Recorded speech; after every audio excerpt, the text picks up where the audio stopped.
నమస్కారం. నా పేరు వల్లంశెట్టి యశ్వంత్. నేను 10వ తరగతి చదువుతున్నాను. భవిష్య హై స్కూల్, అది అద్దంకిలో ఉంది. ఎన్నో రామాయణాలు ఉన్నాయి. బాలరామాయణంలోని బాలకాండ మీకు ఉపదేశిస్తాను. ఒకరోజు శ్రీమన్నారాయణ నారాయణ అంటూ నారద మహర్షి వాల్మీకి దగ్గరికి వచ్చారన్నమాట. నారద మహర్షి చాలా తపస్వి మరియు వాక్చాతుర్యత కలిగిన వ్యక్తి. వాల్మీకి ఎప్పటి నుంచో ఒక జిజ్ఞాస ఉందన్నమాట. జిజ్ఞాస అంటే ఏంటి? ఏదన్నా కొత్త విషయం తెలుసుకోవాలని కోరిక. తను ఎలాంటి ఆపదలు వచ్చినా తనకని వాడు, ధర్మం తెలిసిన వాడు, ఆశ్రయించిన వారిని ఆదుకునేవాడు, సకల ప్రాణులకు మేలు చేసేవాడు, వీరుడు ధీరుడు, అసూయ లేనివాడు, అందం కలిగిన వ్యక్తి, ఇలాంటి శుభలక్షణాలు కలిగిన వ్యక్తి ఎవరైనా ఈ లోకంలో ఉన్నారా అని నారద మహర్షిని వాల్మీకి మహర్షి అడగగా చిరునవ్వుతో, ఇలాంటి శుభలక్షణాలు ఒక వ్యక్తిలో సర్వసాధారణంగా అయితే జరగవు, కానీ రాముడికి మాత్రం ఇలాంటి లక్షణాలు కుదిరాయి అని రామకథను మొత్తం వివరిస్తాడు నారద మహర్షి. ఆ తరువాత గంగా నది సమీపంలోని తమసా నది తీరానికి వెళ్తాడు స్నానం చేయడానికి. తను స్నానం చేయడానికి తన శిష్యులైన భరద్వాజ మరియు మరికొందరు శిష్యులతో స్నానానికి వెళ్ళాడు. ఆ తమసా నది అనేది చాలా మంచి మనసులాగా స్వచ్ఛంగా ఉంటుందన్నమాట. తను ఆ ప్రకృతి పరవశాలకు స్నానం చేయడానికి నదిలో దిగగా ఆ క్రౌంచాపక్షి జంటలను చూసి తన నదిలోకి స్నానానికి దిగి ఆ ప్రకృతికి పరవశించిపోతూ ఒక చెట్టు వైపు చూడగా ఆ చెట్టు మీద క్రౌంచాపక్షుల జంటను చూశాడు.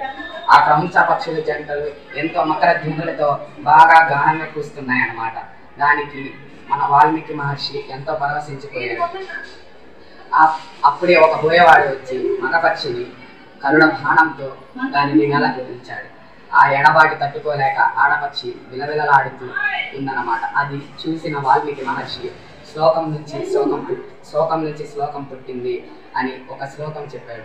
మా నిషాద ప్రతిష్టాంత్వ మగమ శాశ్వత సమాన ఎత్రౌంచ మిథునాదేక అవధీకా మమోహితం.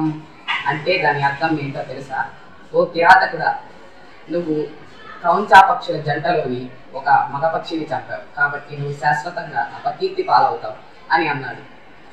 అన్ననైతే అన్నాడు, కానీ తన వెంట అసలుకి ఆ శ్లోకం ఎలా వచ్చిందో అర్థం కాల. అది లయబద్ధంగా చెందో నియమాలతో అలా ఉందన్నమాట. ఇక ఆ తర్వాత సృష్టికర్త అయిన బ్రహ్మదేవుడు వాల్మీకి ఆశ్రమానికి వచ్చాడు. బ్రహ్మదేవుడిని చాలా అతిథి మర్యాదగా తనకు పెద్ద ఆసనం వేసి కూర్చోబెట్టాడు. ఆ ఆసనం కంటే ఇంకా చిన్న ఆసనం వాల్మీకి వేసుకొని కూర్చున్నాడు. అది పెద్దల పట్ల గౌరవం. తను సృష్టికర్తకి తెలుసుగా ఏం జరిగిందంత సృష్టికర్త ఇక రామ చరిత్ర గురించి మొదలు పెట్టమని చెప్పాడు. బ్రహ్మగారి ఆదేశం మేరకు ఇక రామాయణాన్ని శ్రీకారం చుట్టారు. అయోధ్య నగరం కోసల దేశంలోని అయోధ్య నగరం. అయోధ్య అంటే యోధులకు జయించడానికి శక్యం కానిదన్నమాట. ఈ అయోధ్యని మానవు అనే శిల్పి దీన్ని నిర్మించాడని చెప్తా ఉంటారు. అయోధ్య రాజైన దశరథ మహారాజా పరిపాలనలో ప్రజలంతా చాలా సుఖ సంతోషాలతో ధర్మ మార్గంలో నడుస్తా భోగాలతో అయోధ్య నగరం మొత్తం సిరి సంపదలతో విరసిల్లుతూ ఉందన్నమాట. అప్పుడు తనకి ఎన్ని సంపద ఐశ్వర్యాలు అన్నీ ఉన్నా తనకి పుత్ర సంతానం లేదనే ఒక చింత ఉండేది దశరథ మహారాజు. తన మంత్రి అయిన సుమంతుడు మరియు ఇంకా 7 మంత్రులు, అలానే తన పురోహితులైన వామదేవ, వశిష్ఠుడు అనే ప్రథమ పురోహితులు ఉన్నారు. వాళ్ళంతా తన మంత్రి అయిన సుమంతుడు, పుత్ర సంతానం లేదు కదా మహర్షి, నువ్వేమి చింతించకు, మనం అశ్వమేధ యాగం చేద్దాం పుత్ర సంతానం కోసం. దానికోసం నిష్ఠాగరిష్ఠుడైన విభాండక మహర్షి కుమారుడైన మన ఋషిశృంగ మహర్షి ఉన్నాడు. తను ఎక్కడ ఉంటే అక్కడ సకల వర్షాలు కురుస్తాయి.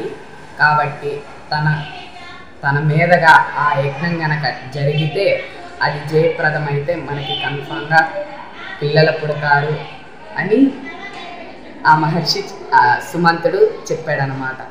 ఇక ఆ తర్వాత అది అలా జరిగిపోయిన తర్వాత పుత్రకామేష్ట యాగం కూడా చేశారు. ఆ పుత్రకామేష్ట యాగం చేస్తుండగా అప్పుడు ఒక దివ్య పురుషుడు ఒక వెండి పళ్ళెంలో పాయసం తీసుకొచ్చి తన భార్యలైన 3 భార్యలు కౌసల్య, సుమిత్ర, కైకేయికిచ్చి తాగమని చెప్పారు.